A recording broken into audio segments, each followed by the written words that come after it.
नमस्कार, मैं हूं जगविंदर पटियाल। एबीपी न्यूज में आपका स्वागत है। छोटी आवाज के बड़े मंच पर हर खबर वो दिखाई जाती है जो जनहित में होती है और अब वक्त हो गया है पब्लिक इंटरेस्ट का। सर्वर में फंस गया जहान, जमीन पर आ गई दुनिया की उड़ान। आज पहला परीक्षण सर्वर के संकट का होगा। अचानक माइक्रोसॉफ्ट के सर्वर में ग्लिच आया, वर्ल्ड वाइड एयरपोर्ट ठप हो गए, बैंकिंग सिस्टम फेल हो गया, डिजिटल और हाईटेक ट्रेनों के पहिए थम गए, वर्ल्ड क्लास रेडियो और टीवी चैनल्स का टेलीकास्ट बंद हो गया। किस देश में कौन कौन सी सेवा कैसे प्रभावित हुई, सर्वर अटैक से भारत कैसे 68 साल पीछे चला गया, कंप्यूटर के एक क्लिक के कदम ताल करने वाली दुनिया कैसे मैनुअल मोड में आ गई। आज सर्वर वाली सनसनी का संपूर्ण सच मेरे साथ देखिए। दूसरा परीक्षण कांवड़ यात्रा के मजहबीकरण का होगा। सावन के महीने बताओ अपना नाम, फिर चलाओ खाने पीने की दुकान। यूपी और उत्तराखंड सरकार का यही है नया फरमान। अब पूरे यूपी में जिस रूट से कांवड़ यात्रा गुजरेगी वहां खाने पीने की हर छोटी बड़ी दुकान पर नाम की प्लेट लगाना जरूरी होगा। सीएम योगी आदित्यनाथ के ये सख्त आदेश हैं। सरकार का तर्क यह है कि इससे कांवड़ियों का कंफ्यूजन दूर होगा। श्रद्धालुओं को पता चलेगा कि सामान किससे खरीद रहे हैं और उसका नाम और मजहब क्या है। कल तक ये ऑर्डर सिर्फ मुजफ्फरनगर जिले की पुलिस का था, लेकिन अब यूपी और उत्तराखंड सरकार ने इसे हर उस रूट पर अमल में लाने के लिए कहा है जहां से होकर कांवड़ यात्रा हरिद्वार तक का रास्ता तय करेगी। विपक्षी नहीं, एनडीए के घटक दल भी इसे अपने साथ सबका विकास सबका विश्वास के दावे के खिलाफ बता रहे हैं। तीसरा परीक्षण पुणे की घमंडिया फैमिली के टूटे अहंकार का होगा। यूपीएससी में अटेम्प्ट बढ़ाने के लिए ट्रेनी आईएएस पूजा खेड़कर के बड़े फर्जीवाड़े का खुलासा आज यूपीएससी ने भी कर दिया। चालाकी से नाम बदला, उम्र में गड़बड़ झाला किया, एड्रेस प्रूफ में फेरबदल किया, जाली मेडिकल सर्टिफिकेट बनवाए। पब्लिक इंटरेस्ट में पटियाल ने पूजा खेड़कर पर यह सब खुलासे पहले ही कर दिए थे। पटियाल की इंफॉर्मेशन का लोहा आज यूपीएससी ने भी मान लिया। आज यूपीएससी ने पूजा खेड़कर की आईएएस में नियुक्ति को रद्द करने के लिए कारण बताओ नोटिस जारी कर दिया। पूजा के खिलाफ एक और एक्शन हुआ है। रिकॉर्ड में हेराफेरी करने के लिए क्रिमिनल एक्टिविटी मानते हुए यूपीएससी ने पुलिस को एफआईआर दर्ज करने के लिए कहा है। पावर और पैसे के घमंड में खेड़कर परिवार कैसे 15 दिन के अंदर फर्श पर आ गया अर्श से, इसका परीक्षण देखने के लिए रात 9:45 तक पटियाल के साथ रही। चौथा परीक्षण नीट में लीक को लेकर एनटीए यानी नेशनल टेस्टिंग एजेंसी की हेंकड़ी तोड़ेगा। 37 दिन से पटियाल नीट के 24 लाख कैंडिडेट्स के साथ खड़ा है।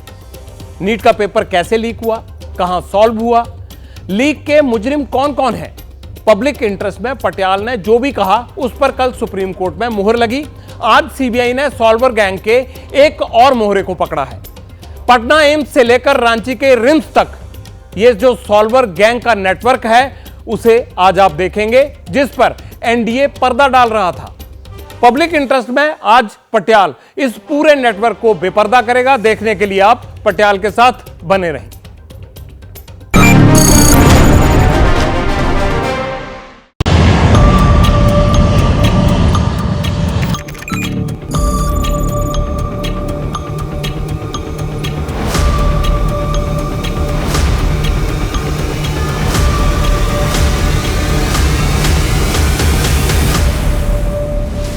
बहुत ही एक once in a lifetime जैसे एक एपिसोड मैंने मेरे 30 साल के टेक्नोलॉजी के जीवन में ऐसा कभी नहीं देखा।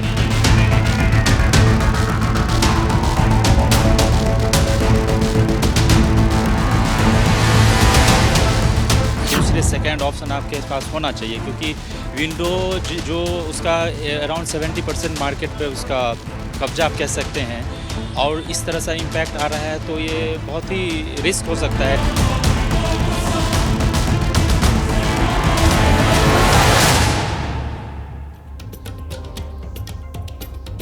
आज सबसे पहले इंटरनेट की उस बारीक नब्ज का परीक्षण करेंगे जिसके दब जाने से पूरी दुनिया की धड़कन थम गई।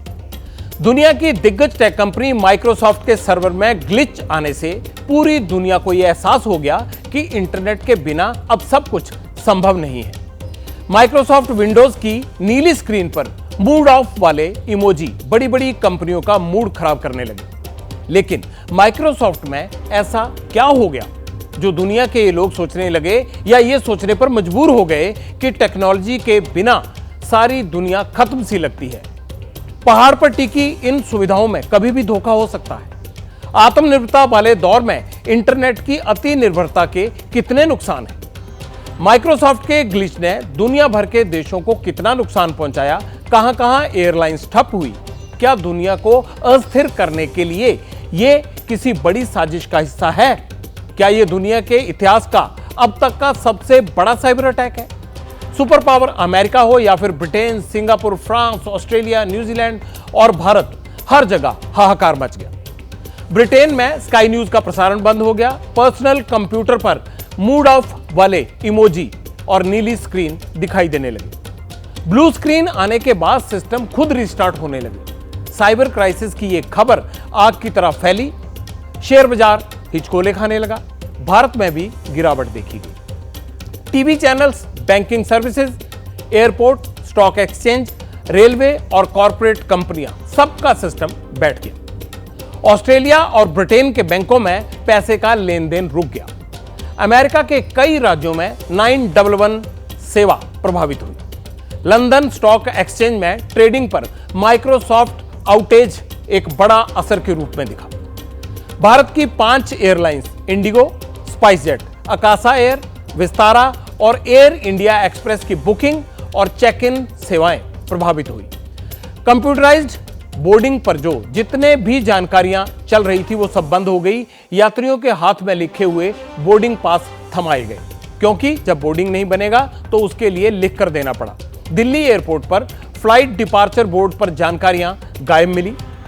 बोर्ड पर NA लिखा हुआ आने लगा। इंडिगो की करीब 200 फ्लाइट्स कैंसिल हुई। भारत में बाकी जिन एयरलाइंस पर असर पड़ा उन्होंने अभी फ्लाइट्स के नंबर का पूरा डेटा जारी नहीं किया है। हालांकि कुछ देर पहले स्पाइसजेट एयरलाइंस ने एक अपडेट दिया कि उनके ऑपरेशन सामान्य हो गए। आज पूरी दुनिया में 1,10,000 कमर्शियल फ्लाइट्स स्केड्यूल्ड थी। माइक्रोसॉफ्ट के सर्वर में तकनीकी खराबी के बाद इनमें से 1,390 फ्लाइट्स कैंसिल हो गई। अमेरिका की 512 फ्लाइट्स, जर्मनी की 92 फ्लाइट्स, इटली की 45 और कनाडा की 21 फ्लाइट इसमें शामिल हैं जिनको रद्द करना पड़ा। दुनिया भर के सिस्टम ठप हुए तो उंगली माइक्रोसॉफ्ट पर उठी। कई घंटे तक सेवाएं बाधित रहने के बाद माइक्रोसॉफ्ट का पहला बयान आया। माइक्रोसॉफ्ट ने कहा, क्राउड स्ट्राइक के कारण दिक्कत आई है, लेकिन धीरे धीरे स्थिति में सुधार किया जा रहा है। आखिर ये क्राउड स्ट्राइक है क्या? ये कौन सा हमला है जिसने एक झटके में पूरी दुनिया को ही अस्थिर कर दिया? क्राउड स्ट्राइक के बारे में आपको पूरी जानकारी दूंगा। पहले आप ये जान लीजिए कि इस स्ट्राइक की शुरुआत हुई कैसे। दरअसल हुआ यूं कि यूरोप, अमेरिका, ऑस्ट्रेलिया और भारत में माइक्रोसॉफ्ट विंडो यूजर्स के सिस्टम पर क्राउड स्ट्राइक आया, यानी एक अपडेट आया। अचानक लोगों के पीसी और लैपटॉप की स्क्रीन नीली हो गई। कुछ लोगों के सिस्टम ऑटोमेटिकली रीस्टार्ट या फिर शटडाउन मोड में चले गए। विंडोज स्क्रीन पर मूड यानी जो मूड ऑफ के इमोजीज होते हैं वो दिखने लगे। बात बहुत बड़ी थी। जो सिस्टम शटडाउन या फिर रीस्टार्ट मोड में गए वो कोई आम आदमी के नहीं थे। दुनिया की कई दिग्गज कंपनियों के कंप्यूटर भी इसमें शामिल थे। माइक्रोसॉफ्ट विंडोज में तकनीकी खराबी के कारण बैंक और एयरपोर्ट्स पर लगे कंप्यूटर बंद हो गए। जिस क्राउड स्ट्राइक को दुनिया हिलाने का दोषी बताया जा रहा है, अब वो है क्या भला, ये जान लीजिए। दरअसल क्राउड स्ट्राइक एक साइबर सिक्योरिटी प्लेटफॉर्म है जो यूजर्स को सिक्योरिटी सॉल्यूशन देता है, एंटीवायरस के रूप में कंप्यूटर्स की सुरक्षा करता है। क्राउड स्ट्राइक के गलत सॉफ्टवेयर अपडेट को माइक्रोसॉफ्ट सर्वर में तकनीकी खराबी का सबसे बड़ा कारण बताया जा रहा है। दावा है कि क्राउड स्ट्राइक के अपडेट के कारण ही Microsoft Windows operating system crash हो गए।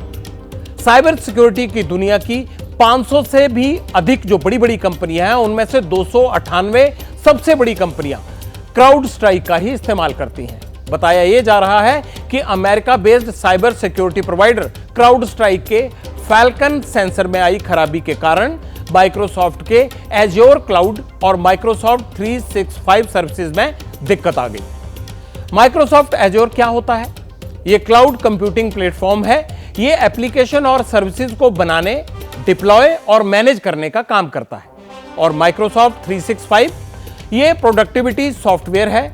इसमें वर्ड, एक्सेल, पावरपॉइंट, आउटलुक और वन नोट जैसे लोकप्रिय एप्लीकेशन शामिल होते हैं।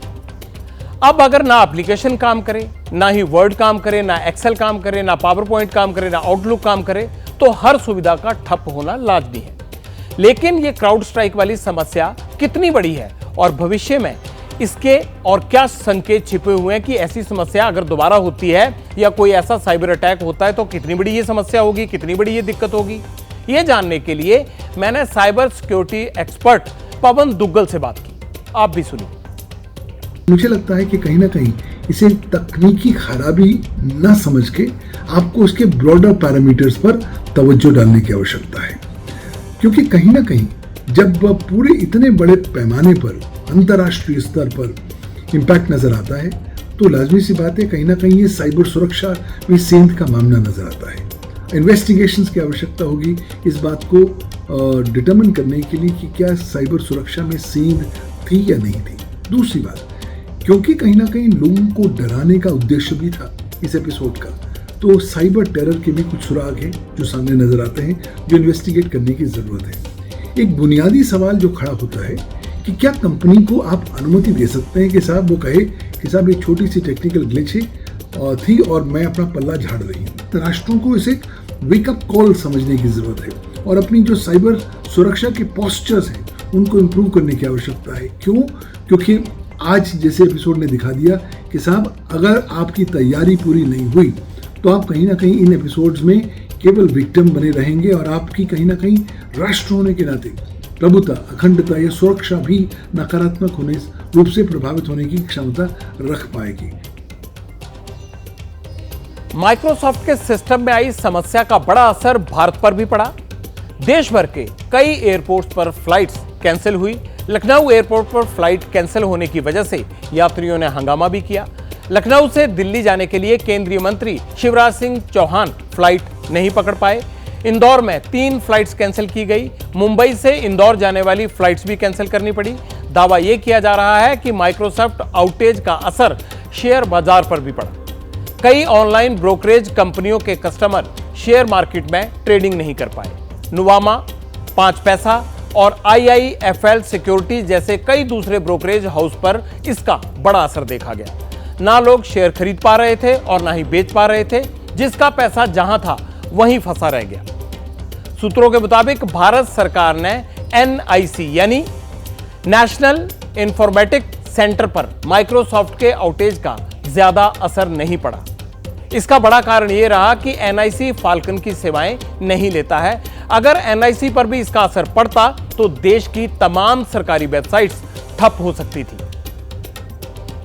मेरे 30 साल के टेक्नोलॉजी के जीवन में ऐसा कभी नहीं देखा कि ऐसा एक ग्लोबल आउटेज मैंने देखा है कि कभी कभी गूगल आउट होता है या ट्विटर आउट होता है या फेसबुक कभी कभी डाउन हो जाता है, लेकिन एक ऐसा बड़ा प्लेटफॉर्म जिस पर बहुत सारे बिजनेसेस, बहुत सारे यूज़र्स उनके 24/7 उनके दिन की काम के लिए वो डिपेंड करते हैं, इसका ऐसे आउटेज मैंने कभी नहीं देखा। और मैं मानता हूँ कि माइक्रोसॉफ्ट में मुझे पूरा यकीन है कि सरकार, हमारे भारत सरकार उनके साथ संपर्क में है।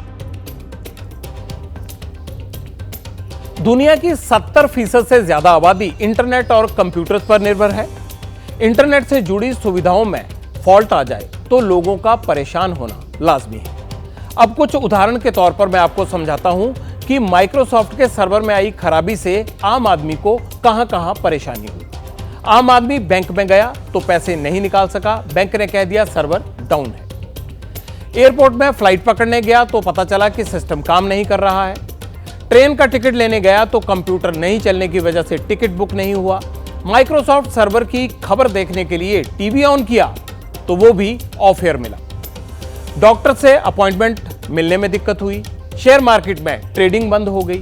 अब आम आदमी करे तो करे क्या? सब कुछ तो इंटरनेट और कंप्यूटर पर ही निर्भर होता है। हम ज्यादातर सर्विसेज के लिए मोबाइल का इस्तेमाल करते हैं। अब आप सोचिए, अगर किसी दिन सभी के मोबाइल फोन बंद हो जाएं तो? इसीलिए तो मैंने शुरू में ही कहा था कि किसी भी चीज पर पूरी तरह से डिपेंड होना नुकसानदेह होता है। जा रहे थे नागपुर, तो वो इंडिगो की फ्लाइट कैंसिल हो गई। कैंसिल नहीं हुई, मतलब डिले हो गई। उनका सर्वर डाउन है, कुछ सर्वर का प्रॉब्लम है। और अभी इशू ये है कि जो जाने वाली फ्लाइट है वो अभी जोधपुर से निकली नहीं, जो आके बन के जाएगी वो जोधपुर से अभी निकली नहीं है।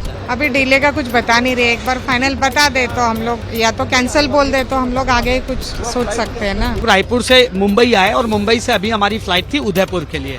हम लोग पूरे 16 पैसेंजर्स हैं और इंडिगो के जैसे ही काउंटर पे हम गए तो हमको बताया गया कि आपकी फ्लाइट कैंसिल हो गई है। बट कैंसिल हुई है, आगे का प्रोसेस क्या है क्या नहीं है, क्या वो हमको स्टे करने के लिए, रुकने के लिए यहाँ व्यवस्था देंगे, वो किसी बात पर भी बोलने के लिए तैयार नहीं है। उनका एक ही कहना है कि सिस्टम वर्क नहीं कर रहा है।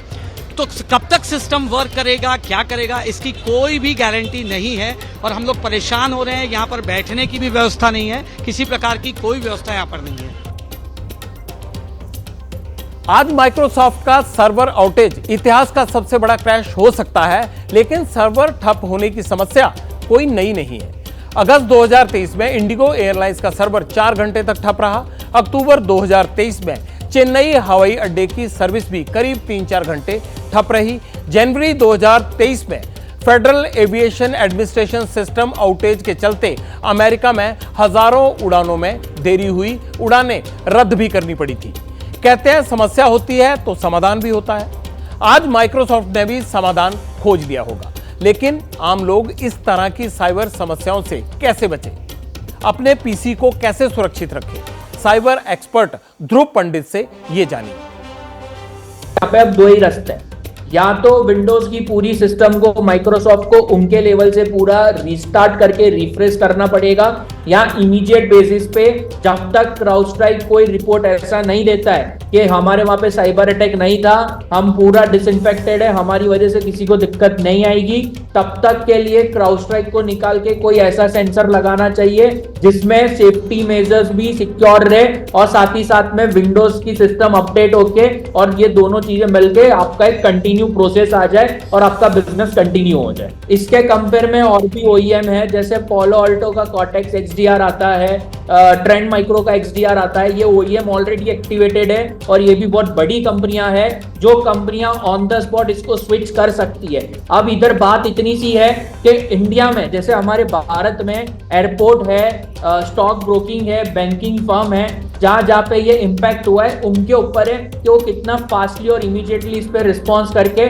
और ये सिस्टम को बदलाव में ला रहे हैं।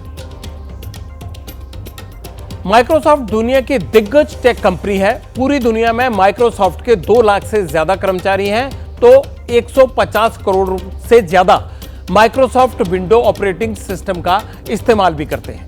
बावजूद उसके विंडोज में टेक्निकल ग्लिच आ जाता है, लेकिन ऐसा पहली बार नहीं हुआ। साल 2017 में माइक्रोसॉफ्ट विंडोज के पुराने वर्जन पर साइबर अटैक हुआ था। तब 150 देशों में 3 लाख से ज्यादा कंप्यूटर्स प्रभावित हुए थे। आजकल तो वैसे भी साइबर दुनिया साइबर क्रिमिनल के निशाने पर रहती है। ये क्रिमिनल कब किसका बैंक खाता साफ कर दें कोई नहीं जानता। ऐसे में साइबर सिक्योरिटी देने वाली कंपनियां ही अगर सिक्योर नहीं हैं तो आपको और ज्यादा चौकन्ना रहने की जरूरत है।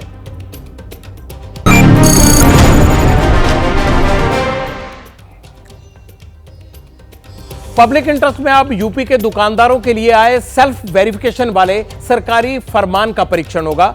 मुजफ्फरनगर में कांवड़ यात्रा रूट पर पड़ने वाली दुकानों के मालिकों के लिए अपनी पहचान जाहिर करने वाला जो आदेश कल जारी हुआ था, वो अब मुजफ्फरनगर में ही नहीं बल्कि पूरे यूपी में लागू होगा।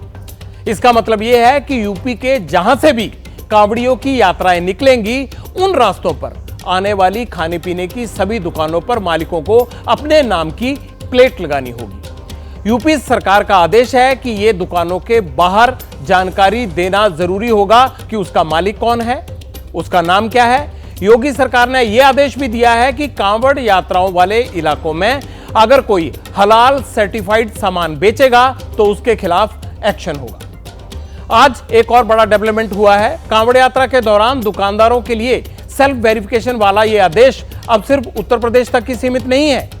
उत्तराखंड की धामी सरकार ने भी कांवड़ यात्रा वाले रूट पर दुकानदारों को अपनी दुकानों पर नाम और पहचान वाले बोर्ड लगाने का फरमान दिया है।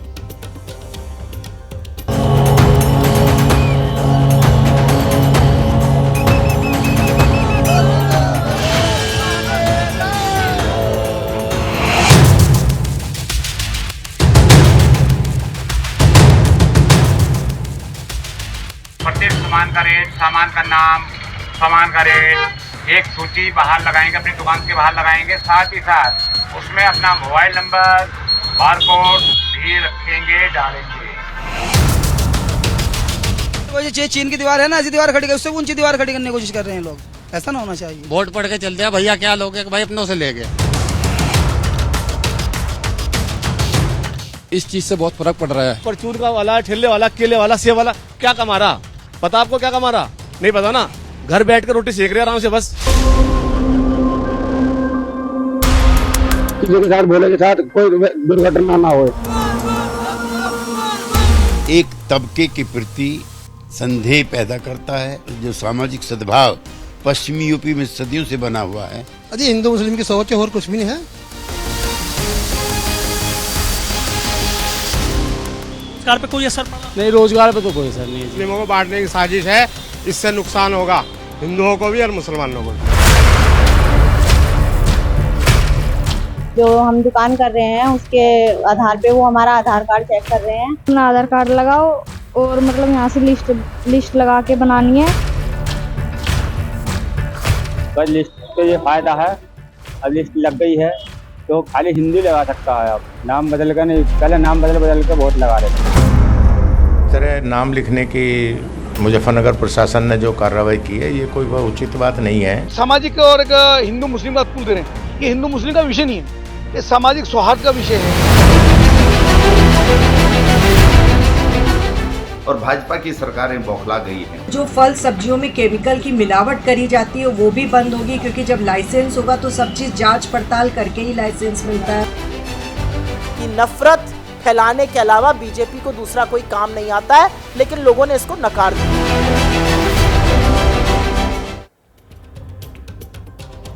सोमवार से कांवड़ यात्रा की शुरुआत हो जाएगी। पूरे सावन के महीने में शिव भक्तों की ये यात्रा चलती रहती है। कांवड़ यात्रा में पश्चिमी यूपी के कांवड़ियों के जत्थे गंगाजल लेने के लिए बड़ी तादाद में उत्तराखंड के हरिद्वार पहुंचते हैं। उत्तराखंड के हरिद्वार से गंगाजल लेकर कांवड़िए यूपी के गाजियाबाद, मेरठ, मुजफ्फरनगर, शामली, सहारनपुर, बागपत होते हुए कई जिलों के शिव मंदिरों में जलाभिषेक करते हैं। यूपी और उत्तराखंड सरकार का यह कहना है कि कांवड़ यात्रियों की आस्था और यात्रा की पवित्रता बनी रहे, इसलिए होटल, ढाबों और दुकानों की पहचान सार्वजनिक करने का यह आदेश दिया गया है। योगी सरकार के आदेश का असर पश्चिम यूपी में दिखने भी लगा है। मुजफ्फरनगर में होटल और ढाबों के बाहर मालिकों के नाम वाले बोर्ड, बैनर दिखने लगे हैं। यहां तक कि फल, फूल और चाय नाश्ते वालों ने भी नाम लिखने शुरू कर दिए हैं। कांवड़ यात्रा का अहम पड़ाव हरिद्वार में होता है। वहां पर प्रशासन इस आदेश की पालना के लिए खुद सड़कों पर उतरा। पुलिस की टीमें दुकानदारों को यह बता रही हैं कि कांवड़ यात्रा शुरू होने से पहले वो अपने नाम की प्लेट दुकानों के बाहर लगवा लें। संबंध में हरिद्वार पुलिस जितने भी कांवड़ पटरी या कांवड़ के जो हाईवे है इसके निकट जितनी भी शॉप्स हैं, रेस्टोरेंट हैं, होटल, ढाबे हैं और जो रेडी ठेली वाले हैं, उनका सबका सत्यापन करके जो उनके प्रोप्राइटर्स के नाम हैं उसको उसमें इंगित करने के लिए हम लोग जोर दे रहे हैं। यूपी के मुख्यमंत्री योगी आदित्यनाथ हर साल खुद कांवड़ यात्रा की तैयारियों की मॉनिटरिंग करते हैं। कांवड़ियों के चलने से लेकर ठहरने तक के इंतजामों पर प्रशासन की नजर रहती है। कांवड़ियों को हर तरह की सुविधा मिले, उन्हें कोई असुविधा ना हो, इसके लिए खुद पुलिस और प्रशासन के अफसर तैनात रहते हैं। लेकिन इस बार सरकार कांवड़ियों को कंफर्ट देने के साथ साथ उनका कंफ्यूजन भी दूर करना चाहती है। कांवड़ रूट पर दुकानदारों के लिए पहचान जरूरी करने के आदेश के पीछे यूपी सरकार 3 बड़ी वजह बता रही है। पहला, दुकान के बाहर मालिक का नाम लगा होने से कांवड़ियों को यह पता चल सकेगा कि वो किस दुकान से भोजन या सामान खरीद रहे हैं। दुकानों की पहचान होने से कांवड़ियों को कोई भ्रम नहीं रहेगा कि जहां भी वो रुक रहे हैं वहां खाने पीने के सामान में उनकी धार्मिक आस्था और पवित्रता भंग होने का कोई खतरा है। तीसरा तर्क यह है कि दुकान और उसकी रेट लिस्ट की जानकारी होने से कांवड़ यात्रा के दौरान दुकानदारों और कांवड़ियों के बीच विवाद नहीं होगा। योगी सरकार का यह आदेश बीजेपी के विरोधियों को रास आने का कोई सवाल ही नहीं उठता, लेकिन एनडीए के घटक दल भी इसके विरोध में आ गए। जेडीयू ने तो इसे यह कह दिया है कि यह आदेश सबका साथ, सबका विकास, सबका विश्वास के नारे के खिलाफ है। जनता पार्टी को 2024 के लोकसभा चुनाव में उनकी राजनीतिक जमीन खिसक गई है, इसलिए वो लोगों को फिर इस तरीके के सांप्रदायिक माहौल में धकेलना चाहते हैं, लेकिन जनता समझ चुकी। आप क्यों ठेली पटरी पे किसी का नाम लिखवाते हो? उनको काम करने का अधिकार है। हम गांव में जो दलित परिवार का लड़का है जाटव, उससे दूध तो निकलवाएंगे भैंस का, पर वो दूध उबलने के बाद अगर हमें गिलास में पिला देगा तो हमारी जाति खराब हो जाएगी। ये परंपरा बिल्कुल गलत है और वो बड़े लोगों का खेल है। और ये छोटी छोटी दुकानें जो गरीब लोग लगाते हैं, सिर्फ इन्हीं पर उंगली उठाने का काम है। मैं कहता हूँ मेरी मांग है कि शराब भी बंद करो। सावन में वैसे तो पूरे उत्तर प्रदेश में ही कांवड़ यात्राएं होती हैं। हालांकि हरिद्वार के नजदीक होने के चलते पश्चिमी यूपी में बड़े पैमाने पर कांवड़ियों के जत्थे निकलते हैं, लेकिन यात्रा का रूट ज्यादा मुस्लिम बाहुल जिलों से होकर गुजरता है। दुकान पर नाम लगाने वाले आदेश का असर होटल ढाबा चलाने वाले मुस्लिम दुकानदारों पर भी पड़ रहा है। इसीलिए विरोधी तो बीजेपी के खिलाफ हैं ही, एनडीए के सहयोगी नाराज हैं और योगी सरकार के इस फैसले से उन्हें भी मुस्लिम वोटरों से नाराजगी का डर सता रहा है।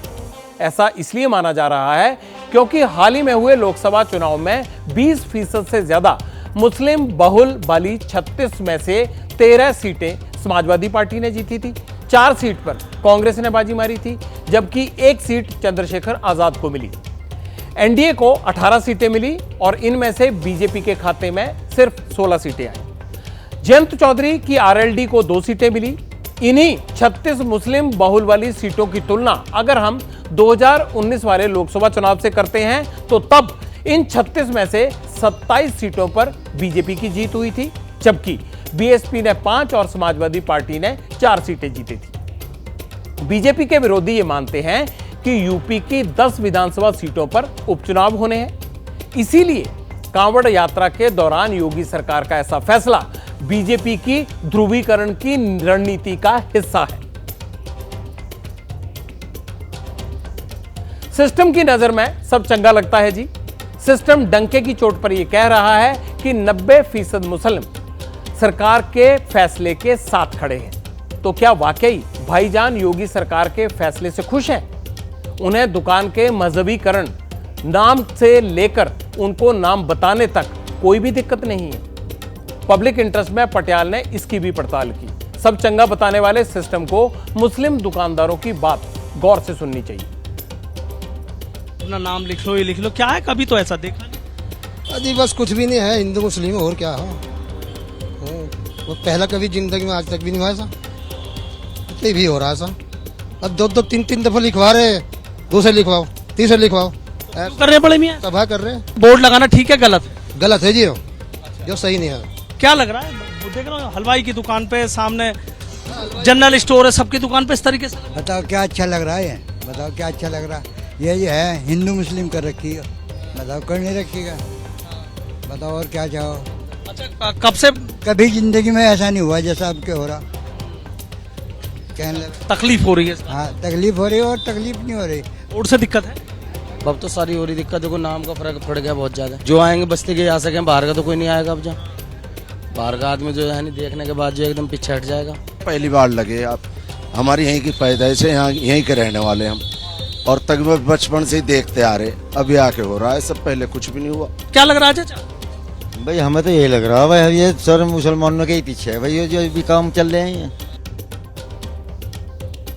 पब्लिक इंटरेस्ट में अब कांवड़ यात्रा के रूट का परीक्षण करेंगे। सावन महीने में ज्यादातर कांवड़िए हरिद्वार से गंगा जल लाते हैं। किस राज्य से कांवड़िए यूपी के किस रूट से हरिद्वार जाते हैं और कितनी संख्या में अब आपको इसकी डिटेल्स बताता हूं। 4 बड़े राज्यों और 1 केंद्र शासित प्रदेश से यूपी में कांवड़ियों की एंट्री होती है। इसमें दिल्ली, हरियाणा, मध्य प्रदेश, राजस्थान और बिहार है। अब मैं आपको बताता हूं कि कांवड़ यात्रा का सबसे सीधा रूट कौन सा है, जिसे कांवड़िए सबसे ज्यादा फॉलो करते हैं। यह रूट है दिल्ली, गाजियाबाद, मेरठ, मुजफ्फरनगर, रुड़की, हरिद्वार। दिल्ली से हरिद्वार की दूरी 240 किलोमीटर की है। हर साल करीब 4.5 करोड़ कांवड़िए इसी रूट से हरिद्वार पहुंचते हैं। इस बार कांवड़िए जब यूपी से होते हुए हरिद्वार जाएंगे तो उन्हें हालात कुछ बदले बदले मिलेंगे। ठेले वाला हो, होटल वाला हो, हर किसी की दुकान के बाहर एक नाम का बोर्ड चस्पा मिलेगा। कांवड़ियों की नजर में योगी सरकार का यह कदम कितना उचित है, हमने ये भी पता किया, आपको भी सुनवाते हैं। तो इस फैसले का समर्थन करते हैं, क्योंकि हम हिंदू होने के नाते हम इतनी दूर से हरिद्वार से जल लेकर आ रहे हैं। हम अपनी तरफ से सोचते हैं कि हमारा जल पवित्र होकर हमारे शिवलिंग तक पहुंच जाए। हम नहीं चाहते कि हमारा जल अखंड और मतलब बेकार हो जाए। जैसे मुख्यमंत्री है, बढ़िया है जी, जो भी कर रहे हैं बढ़िया कर रहे हैं हमारे लिए तो जी। बढ़िया क्या है? हाँ जी, बढ़िया कराया एकदम। क्या अच्छा लगा? सब कुछ। क्या क्या? जैसे उन्होंने कहा कि भाई बोर्ड लगा दीजिए, आप रास्ते से आ रहे हैं, दिखा होगा कई जगह? हाँ नहीं जी, हमने तो दिखा नहीं अभी लोग जी, हमने तो दिखा नहीं अभी। नजर से देख रहे हैं जो बोर्ड लगवा दिए बड़े, जिससे जी कोई घटना ना हो भोलों के साथ अब आसानी से अपने मंजिल तक पहुँच कर जल चढ़ाऊं। आपको लग रहा है सरकार का सही? बिल्कुल 1 नंबर फैसला है जी। हम तो इस फैसले से बहुत ज्यादा सहमत हैं। विलियम शेक्सपियर अंग्रेजी के फेमस पोइट और प्ले राइटर थे। उन्होंने कहा था कि नाम में क्या रखा है, अगर हम गुलाब को किसी अन्य नाम से भी बुलाएं तो भी वह सुगंध देगा। यहां मुद्दा किसी गुलाब का नहीं, सौगंध का है, यहां भाईचारे का है। यूपी के नाम के फरमान पर सवाल उठ रहे हैं। क्या देश के और धार्मिक स्थलों पर भी नाम पूछा जाएगा? अब पटियाल आपको बताएगा कि देश के वो कौन से बड़े धार्मिक स्थल हैं जहां पर नाम नहीं पूछा जाता, नियत देखी जाती है। पहली जगह है अमरनाथ यात्रा। यहां पिट्ठू, पालकी और घोड़े वाले स्थानीय मुसलमान हैं।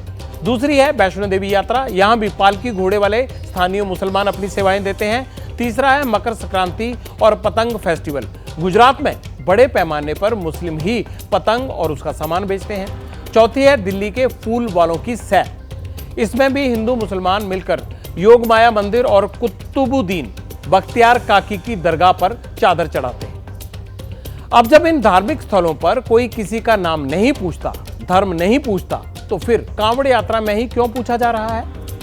इसलिए पब्लिक इंटरेस्ट में पटियाल के कुछ सवाल हैं। यूपी उत्तराखंड में दुकानों पर नेम प्लेट लगाने का सरकारी फरमान सही है या गलत? आप भी बड़े रेस्टोरेंट या होटल में जाते हैं, क्या वहां शेफ का नाम पूछकर आप खाना खाते हैं? क्या बीमारी में खून ये पूछकर चढ़वाते हो कि ये किस धर्म के व्यक्ति का है? आपके घर राशन किसके हाथों में आता है? क्या कभी आप पूछते हैं घर बनाने वाला मिस्त्री, कारपेंटर या फिर कोई दूसरा कारीगर है, वो किस जाति का है? क्या हुनर को नजरअंदाज करके आप उसकी जाति में या धर्म में विश्वास रखते हैं? हम सब ने स्कूल में एक शपथ ली, आपको याद होगा, मैंने उसकी लाइनें बता भी देता हूं आपको। भारत हमारा देश है, हम सब भारतवासी एक हैं। जब संविधान में हमें यह मान्यता दी है तो फिर एकता में एक नाम के साथ रहने में क्या हर्ज है? नाम पर राजनीतिक रोटियां सेकने वालों को पटियाल अल्लामा इकबाल की चंद लाइनें याद दिलाना चाहता है। उन्होंने कहा था, मजहब नहीं सिखाता आपस में बैर रखना, हिंदी है हम, वतन है हिंदुस्तान हमारा।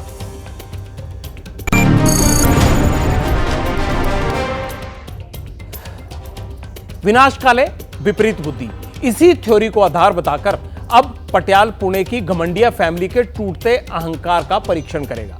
पटियाल की ताकत है कि पब्लिक इंटरेस्ट में वो जिस मुद्दे के पीछे पड़ता है उसे अंजाम तक जरूर पहुंचाता है। पिछले 20 दिनों में पटियाल ने पुणे की ट्रेनी आईएएस की हर करतूत को बेनकाब किया। डंके की चोट पर देश को पूजा खेड़कर का हर फर्जीवाड़ा बताया। यूपीएससी में अटेम्प्ट बढ़ाने के लिए ट्रेनी आईएएस पूजा खेड़कर ने चालाकी से नाम बदला, उम्र में गड़बड़झाला किया, एड्रेस प्रूफ में फेरबदल किया, जाली मेडिकल सर्टिफिकेट बनवाए। पब्लिक इंटरेस्ट में पटियाल ने पूजा खेड़कर पर यह सब खुलासे किए। आईएएस की पिस्टलबाज मम्मी ने किसान को अहंकार दिखाया। हमारी मुहिम ने अहंकार में चूर मनोरमा को जेल पहुंचाया। यह पब्लिक इंटरेस्ट की जीत है। पटियाल ने पूजा खेड़कर पर जो खुलासे किए उन पर यूपीएससी ने भी मोहर लगा दी है। पब्लिक इंटरेस्ट की पावर के आगे कैसे अहंकार टूटा और यूपीएससी ने पूजा खेड़कर पर क्या एक्शन लिया, अब इसकी डिटेल सुनिए। यूपीएससी ने आज ये कहा कि हमने पूजा खेड़कर पर आरोपों की जांच की। जांच में पूजा खेड़कर के फर्जीवाड़े का खुलासा हुआ। यूपीएससी ने पूजा खेड़कर पर एफआईआर दर्ज करवाई है, यानी पूजा खेड़कर के खिलाफ आपराधिक मुकदमा दर्ज हो चुका है।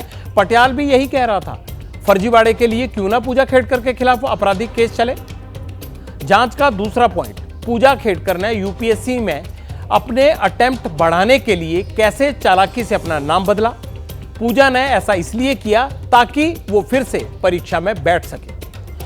पब्लिक इंटरेस्ट में पटियाल ने इसके बारे में भी आपको पहले से ही बताया था कि उन्होंने अपने जितने अटेम्प्ट मिलने चाहिए थे उससे ज्यादा अटेम्प्ट बढ़ाने के लिए फर्जीवाड़ा किया था। वो दस्तावेज भी हमने आपको दिखाए थे। जांच का तीसरा पॉइंट, यूपीएससी ने जांच में यह पाया कि पूजा खेड़कर ने अपने माता पिता के नाम में भी बदलाव किया। इतना ही नहीं, फर्जी तरीके से एग्जाम में बैठने के लिए पूजा ने अपनी date of birth, photo, sign, mobile number, email ID और पता सब कुछ बदल डाला। यह सब करने के बाद पूजा खेड़कर एग्जाम में बैठी। जांच का चौथा पॉइंट है, यूपीएससी ने पूजा खेड़कर के खिलाफ सिविल सेवा परीक्षा 2022 से उनकी उम्मीदवारी रद्द करने और भविष्य में यूपीएससी की परीक्षा में उन्हें बाहर रखने के लिए कारण बताओ नोटिस जारी किया है। अब पूजा खेड़कर को यह बताना होगा कि जांच के बाद उनकी उम्मीदवारी रद्द क्यों न की जाए। अब इस केस में कुछ और अपडेट सुन लीजिए। दिल्ली पुलिस की क्राइम ब्रांच ने पूजा खेड़कर के खिलाफ एफआईआर दर्ज कर ली है। ऐसे में पूजा खेड़कर की आईएएस से बर्खास्तगी लगभग तय मानी जा रही है। केवल औपचारिकता बाकी रह गई है, आखिरी ऑर्डर आना बाकी रह गया है, जो कारण बताओ नोटिस का जवाब आने के बाद जारी हो सकता है। महाराष्ट्र में पूजा खेड़कर की ट्रेनिंग पर पहले ही रोक लगा दी गई थी। अहंकार खेड़कर फैमिली को कैसे अर्श से फर्श पर ले आया, अब ये सुन लीजिए। किसानों को धमकार कर मनोरमा खेड़कर महाराष्ट्र के एक लॉज में जा छुपी थी। पूजा खेड़कर की मां है। रूम लेने के लिए फर्जी आधार कार्ड दिया था उन्होंने, अपना नाम इंदुबाई बताया था वहां और साथ आए ड्राइवर को अपना बेटा बताया था। पुलिस ने जीपीएस का इस्तेमाल करके मनोरमा खेड़कर की लोकेशन का पता किया और फिर उसे गिरफ्तार कर लिया।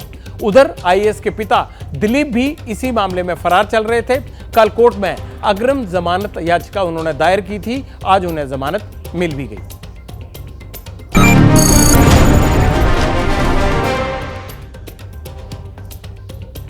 अब पटियाल चालान के चाबुक से कांपती दिल्ली के डर का परीक्षण करेगा। पीयूसी यानी पॉल्यूशन अंडर कंट्रोल सेंटर, जहां से लोग अपनी गाड़ियों का पॉल्यूशन टेस्ट करवाते हैं। टेस्ट में पास होने पर पीयूसी सेंटर एक सर्टिफिकेट जारी करता है जो गाड़ी के हिसाब से 1 साल या 6 महीने वैलिड रहता है। दिल्ली में पीयूसी सेंटर हड़ताल पर हैं। हड़ताल से दिल्ली वालों पर दोहरी मार पड़ रही है।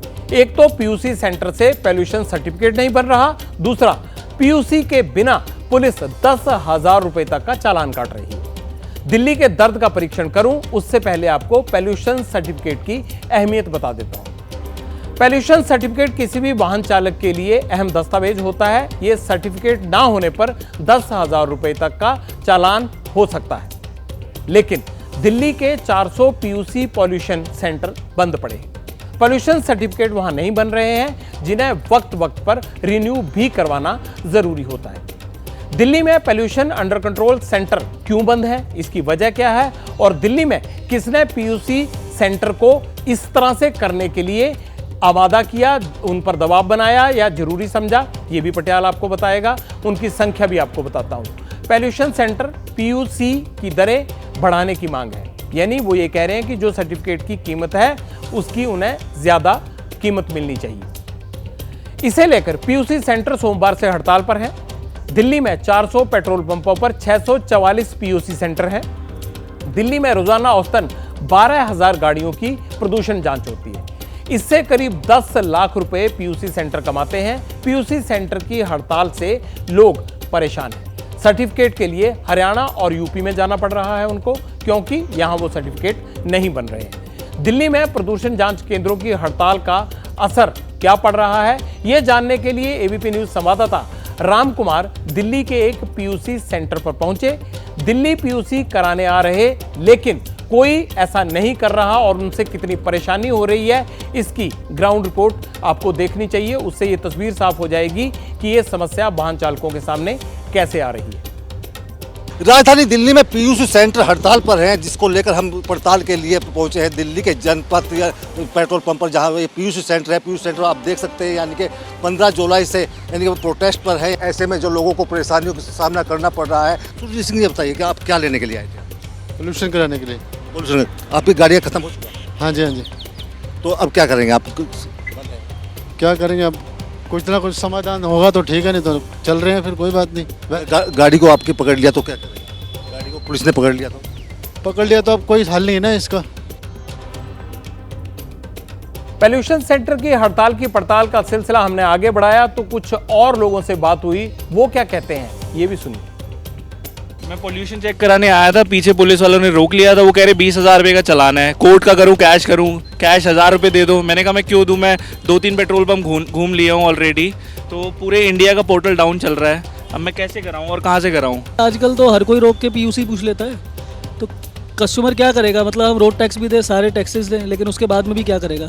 या तो सरकार इनकी बात सुने भाई, या तो सरकार कर्मचारियों को स्ट्राइक पर जाने ना दे, या कम से कम हमारी बात सुने कि भाई हम जाके कहाँ कराएं पीयूसी। मतलब कस्टमर के पास में तो कोई ऑप्शन है ही नहीं ना, वो तो जी इधर भी दबोचा जाएगा, कर्मचारी भी और कस्टमर भी। उसके अलावा उसके पास कोई ऑप्शन है नहीं, हम तो पिसने के लिए हैं सर। प्रदूषण कार्ड बनवाना आया था, मेरा ये खत्म हो गया है प्रदूषण कार्ड, और मेरे को कल खत्म होना था, आज मेरे को बनाना था, चलो करवाना था वो, तो ये खत्म हो गया। अभी मैं जाऊँगा तो चालान कर देंगे पुलिस वाले, तो मेरा तो चालान है।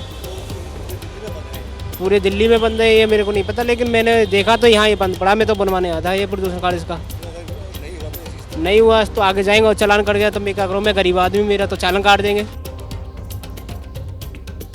चालान छोटा मोटा हो तो कोई भर भी दे, 10,000 रुपए की अहमियत किसी गरीब से पूछिए, कितने पैसे में वो घर चला लेता है? 10,000 में ही चला लेता होगा। ट्रैफिक पुलिस भी दिल्ली वालों का दर्द जानती है, लेकिन क्या कोई रियायत लोगों को दी जा रही है? पटियाल ने इसका भी परीक्षण कराया। दिल्ली में बिना पीयूसी आपकी जेब कटेगी या नहीं, ये सुन लीजिए।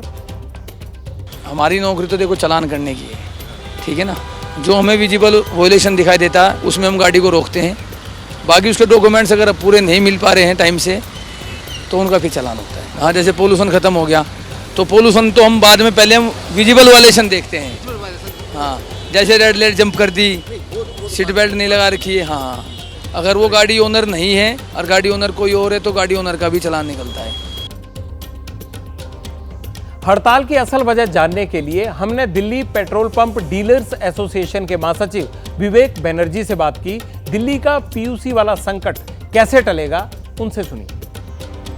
2011 में लास्ट रेट रिवाइज हुए थे पीयूसी सर्टिफिकेशन के। 2011 से आज तक अगर हम अपनी आमदनी देखें तो वो 1/4 रह गई है। पहले BS4 गाड़ियाँ नहीं हुआ करती थी। BS4 में सर्टिफिकेशन 1 साल की होती है, पहले हर 3 महीने के अंतराल में सर्टिफिकेशन होती थी। तो लाजमी है कि जब ये क्वार्टरली से 1 साल की सर्टिफिकेशन में जाएंगे, हमारी आमदनी 1/4 रह गई। फिक्स्ड कॉस्ट अगर आप मशीन देखें, डीजल की मशीन अकेले ही लगभग 4 लाख की कीमत है प्रेजेंटली। पेट्रोल की मशीन आपके 2.5-3 लाख की कीमत है। ये तो अब हमारे सिर्फ मशीन हो गए। कंप्यूटर्स होते हैं जो कि रेगुलरली ख़राब होते हैं। अब अगर दिन में आपके 50-60 सर्टिफिकेट रोज़ निकले तो प्रिंटर्स हैं, कलर प्रिंटर्स, जो कि रेगुलरली ख़राब होते हैं।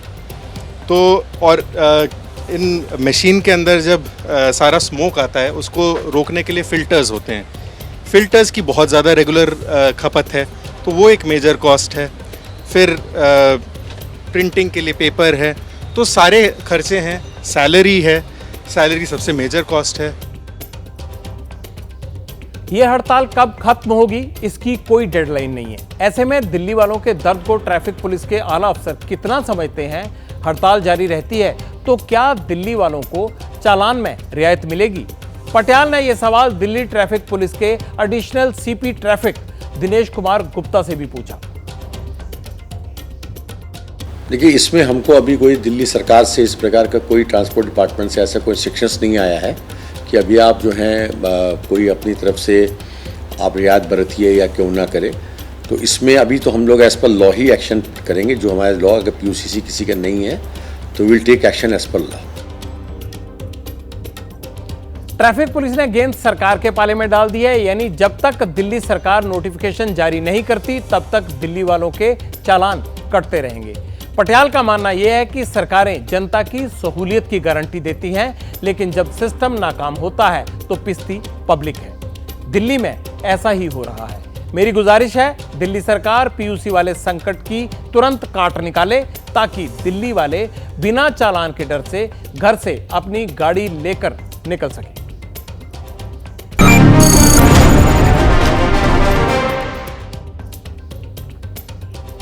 पब्लिक इंटरेस्ट में अब बात देश की विरासत की वतन वापसी के परीक्षण की है। आज छत्रपति शिवाजी महाराज का मशहूर बागनख एक बार फिर से भारत आ गया है। शिवाजी का यह बागनख सदियों से लंदन के म्यूजियम में रखा हुआ था। महाराष्ट्र के सतारा में आज एक भव्य समारोह में छत्रपति के बागनख का स्वागत किया गया। कार्यक्रम में महाराष्ट्र के मुख्यमंत्री एकनाथ शिंदे, उप मुख्यमंत्री देवेंद्र फडणवीस और अजीत पवार समेत कई नेता और मंत्री मौजूद रहे।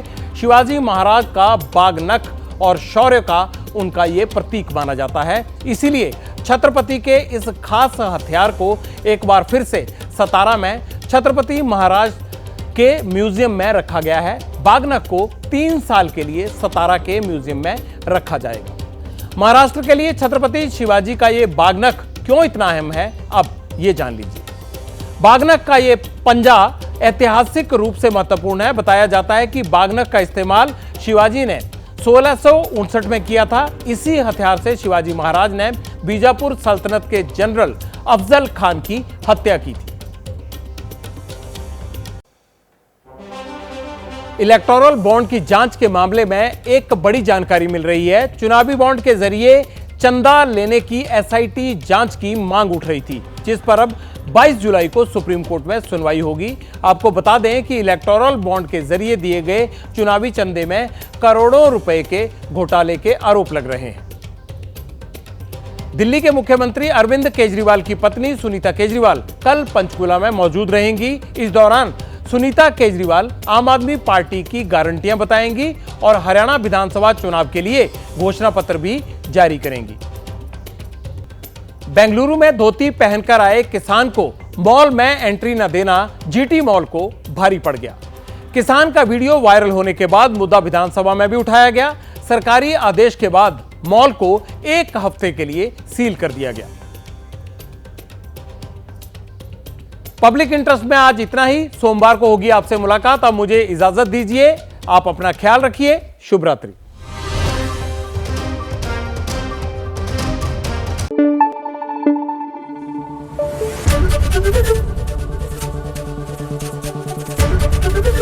ABP न्यूज आपको रखे आगे।